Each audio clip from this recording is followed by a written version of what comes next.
आप सबको राम राम करता हूँ। मेरे सामने वे होनहार युवा बैठे हैं जिन्होंने कठिन चयन प्रक्रिया में अपने आप को योग्य साबित किया है।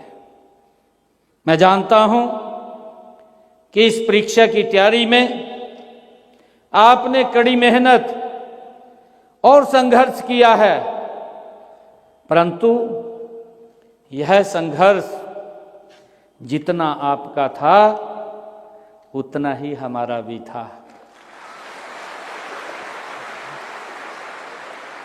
आप जानते हैं कि हरियाणा में नौकरियों को लेकर किस तरह का माहौल था। आप सबको मालूम है किस तरह नौकरियों की बंदरबाट होती थी। इसके बारे में भी आप सब जानते हैं। हमने पिछले 10 वर्षों में आदरणीय नरेंद्र मोदी जी के नेतृत्व में मजबूती से, कड़ाई से इस सिस्टम को बदलने का काम किया है।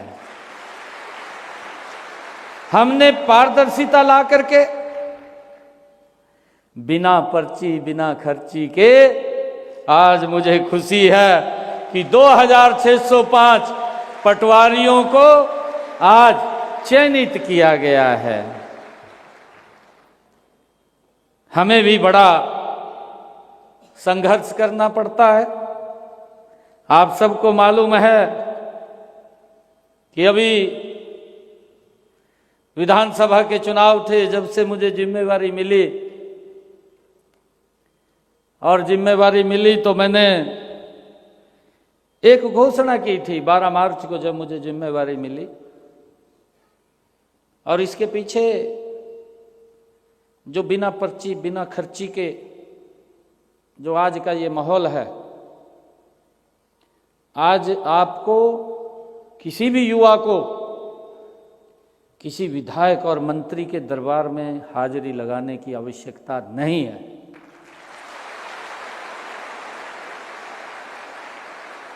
ये सिस्टम अगर किसी ने खड़ा किया है, इसके पीछे अगर किसी की ताकत लगी है, हरियाणा के हमारे पूर्व मुख्यमंत्री परम आदरणीय मनोहर लाल जी की लगी है।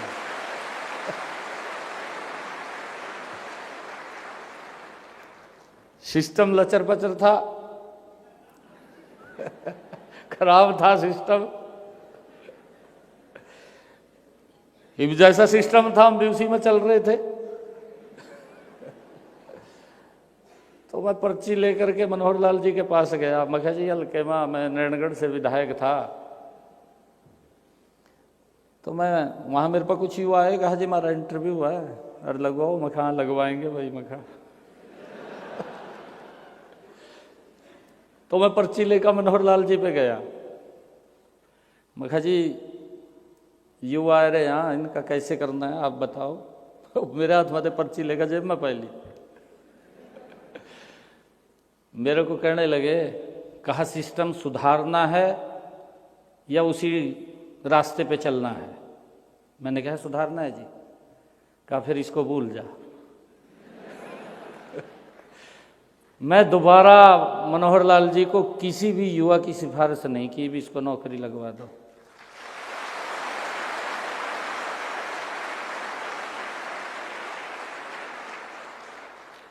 और आज उसका परिणाम निकल करके क्या आ रहा है? आज मुझे गांव के लोग बोलते हैं, आजादी के बाद पहली बार कहा मेरे गांव के अंदर से आज 5 नौकरी लग गई। कोई कहते 10 लग गई, कोई कहते 300 लग गई, कोई कहते 400 लग गई।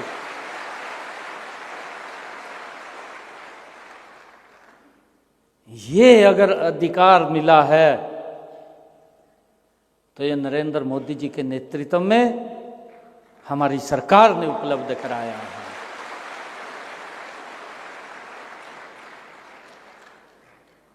मुझे ये भी ध्यान में है क्योंकि बच्चे की मेहनत है। अभी पिछले दिनों 12 मार्च से बाद की बात है ये। हमारे एससीएस अधिकारियों की ट्रेनिंग समापन हुई थी।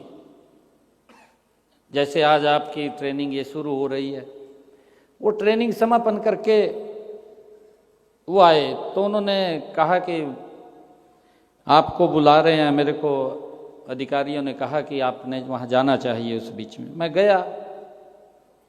वो ट्रेनिंग ख़त्म करके आए थे एससीएस के, उन्होंने ड्यूटी पे जाना था। जब मैं वहाँ बात कर रहा था और उनसे मैंने इंटरेक्शन किया, एससीएस कई बच्चे ऐसे उसके अंदर खड़े हुए कि हमने तो कल्पना भी नहीं की थी कि हम एससीएस अधिकारी लग जाएंगे। कल्पना से परे होता था। बिना पर्ची बिना खर्ची के एक गरीब परिवार का बच्चा एससीएस अधिकारी लग जाता है। ये सरकार की ट्रांसपेरेंसी का ही खेल है।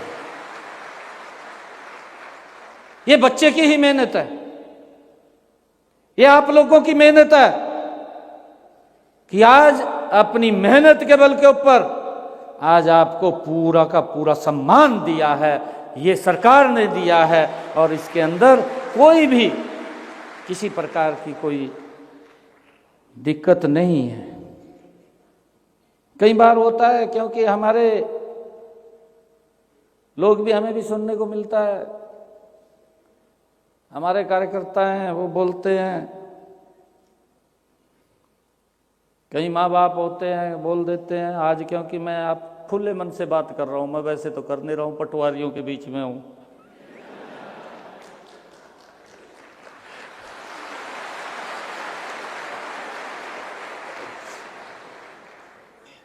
मेरे पास कई आते थे, कहा जी यूँ करे, कहा सरकार का क्या योगदान रखा इसके अंदर। बच्चा अपनी मेहनत से लगा। मैं कहा अपनी मेहनत से लगा, किसने कहा सरकार का योगदान नहीं है। मैं कहा योगदान तो ये है, मैंने कहा कि एक समय वो भी था, मेरे को मिलते थे। एक बच्चा मेरे को मिला, वो कहने लगा जी, कहा मैंने 4 बार इंटरव्यू दिया, मैं टॉप आता था, इंटरव्यू में रह जाता था।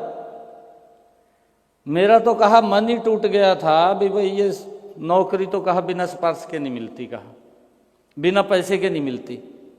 भी पैसा भी देना पड़ेगा, सिफारिश भी मजबूत देखनी पड़ेगी, तब नौकरी मिलेगी। परंतु जब आपकी सरकार आई, कहा मेरी एज भी लगभग ओवर होता जा रहा था मैं, मुझे एक चांस मिला। कहा मैंने सोचा भी आपकी बीजेपी की सरकार आई है, बदली है सरकार, और एक इंटरव्यू और देता हूं मैं। उसने खुद मेरे को कहा, हमारे हरियाणा का था, मुझे मिला है, कहाँ मिला है मुझे ध्यान नहीं है। तो कहने लगा कि मैंने इंटरव्यू दिया, और इंटरव्यू दिया, कहा मेरा अपने आप ज्वाइनिंग लेटर घर पे आ गया। कहा मैंने ये देखा है, मैं किसी के पास नहीं गया और मैं सरकारी नौकरी लग गया। ये योगदान हमारा इस सरकार के अंदर। नहीं तो जो बच्चा जिसके काबिल है, अगर उसको बाहर कर दिया जाए, आपके मन के ऊपर की इतनी पीड़ा होगी। पढ़ने से तो नौकरी नहीं मिलती। अभी की मैं आपको, क्योंकि इलेक्शन चल गया, मैंने ये बात कही थी कि मैं 50,000 युवाओं को नौकरी दूंगा। मैंने स्टेटमेंट दी, लगभग 15,000 युवाओं को मैंने ज्वाइनिंग लेटर दिया। आज ये तीसरा कार्यक्रम आप लोगों का है यहाँ पर।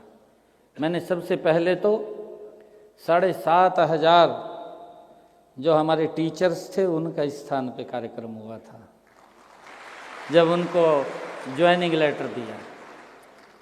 फिर 3,500 हमारे डी ग्रुप के कर्मचारी थे, उनको बुलाया था मैंने। आज आपको बुलाया है पटवारियों को। मैंने अधिकारियों को कहा कि पटवारियों से तो मैं विशेष बात करूंगा, क्योंकि सरकार का एक बड़ा चेहरा है।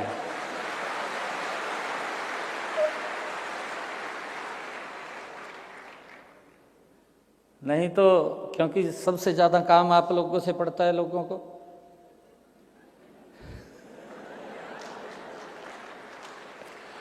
हमारे पास लोग आके कहीं जा कहा पटवारी तो मिले नहीं, इसका कुर्सी के ऊपर ही नहीं है।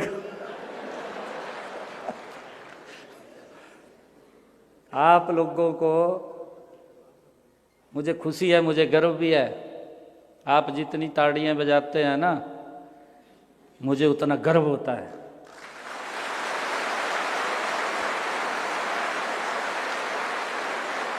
कि ऐसा आज ऐसे युवा साथियों के बीच में हूं जो सरकार का एक चेहरा होते हैं। मैं आप सबको बधाई भी दूंगा और हम सब ये संकल्प भी लेकर के जाएं। हमारे यहाँ पर अभिभावकगण भी बैठे होंगे। अभिभावकगण कितने आए हैं? अभिभावकगण आए आपके साथ, माँ बाप आए हैं? अच्छा, पटवारी बुलाए। मैंने तो कहा था भी अभिभावकगण को भी अवश्य बुलाना। उनका भी हम सबको बड़ा आशीर्वाद है, उनकी मेहनत है। उन्होंने बड़ी तपस्या, कठिन तपस्या करके आप लोगों को पढ़ाया है और आज आप इस काबिल बने हैं। ये उन्हीं का ही आशीर्वाद और प्रताप है।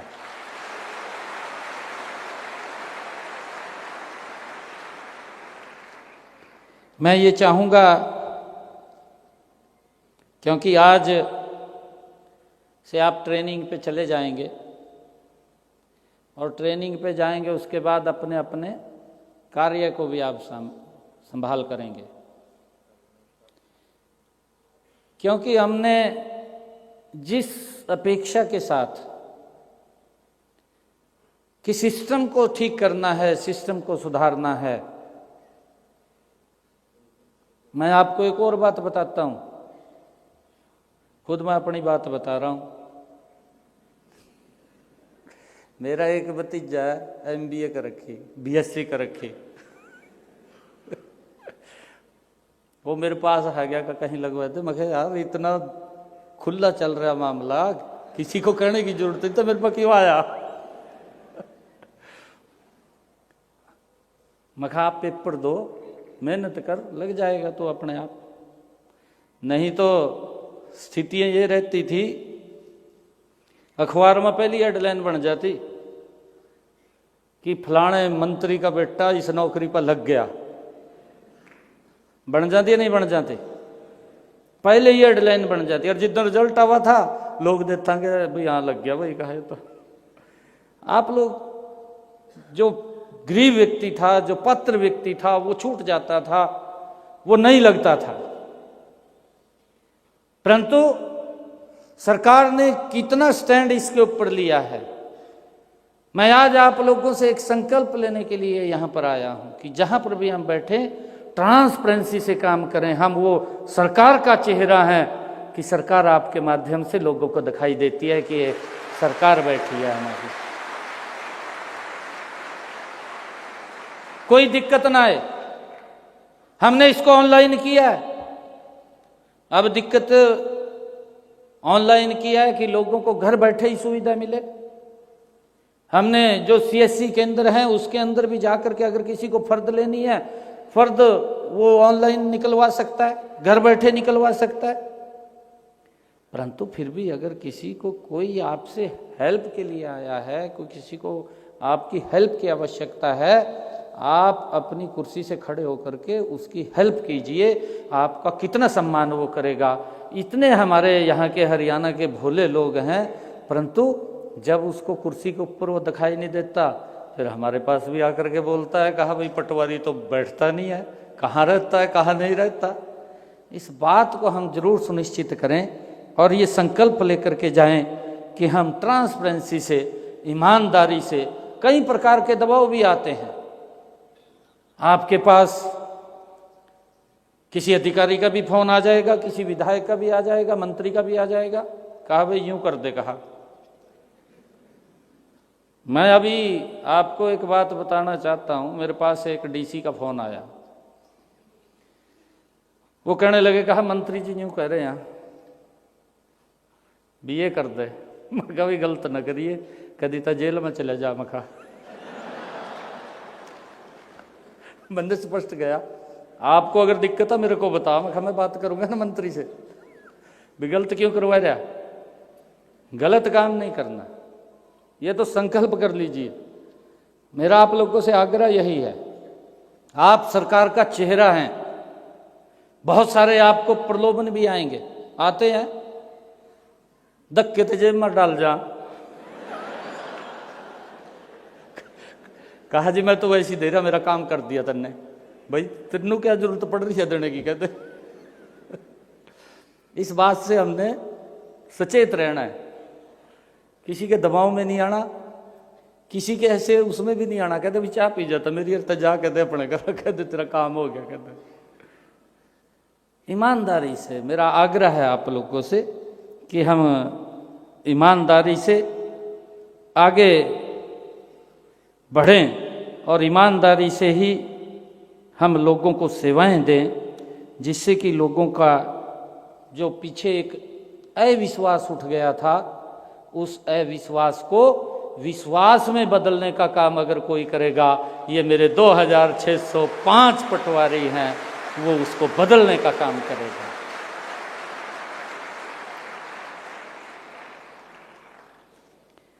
और मैं आप लोगों को बताना चाहता हूं कि कितनी हेल्प हम करते हैं। अभी हमारे विपक्षी दल इलेक्शन के अंदर ये कहने लगे,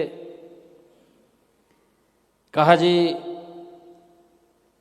वो कोर्ट में चले गए, चीफ इलेक्शन कमीशन पे चले गए, कहा जी रिजल्ट निकाल रहे हैं और रिजल्ट ना निकालें, उसको रोक लगाई जाए। एक बड़ा नेता इनका दिल्ली का, वो चीफ इलेक्शन कमीशन पर जाकर पेश हो गया और जाकर के वहां पर उसने कहा कि हरियाणा सरकार रिजल्ट निकाल रही है, उसको ऊपर रोक लगाई जाए। उसने लेटर काट दिया, कहा जब तक कोड ऑफ कंडक्ट लगा हुआ है तब तक कोई रिजल्ट नहीं निकलेगा। मन ने भी कह दिया, मैं कहा ये नहीं निकलेगा, हम नहीं निकालेंगे, हम क्यों निकालेंगे, मन ने भी बंद कर दिया। मेरे पास युवा इकट्ठे होकर के आए, उनको चिंता हो रही थी, उनकी चिंता भी वाजिब थी, चिंता ये वाजिब थी उनकी। उनका एक प्रत्याशी चुनाव लड़ रहा था, उसने घोषणा कर दी, और मेरे ख्याल से आपके सामने ही लड़ रहा था, एनआईटी से लड़ रहा था।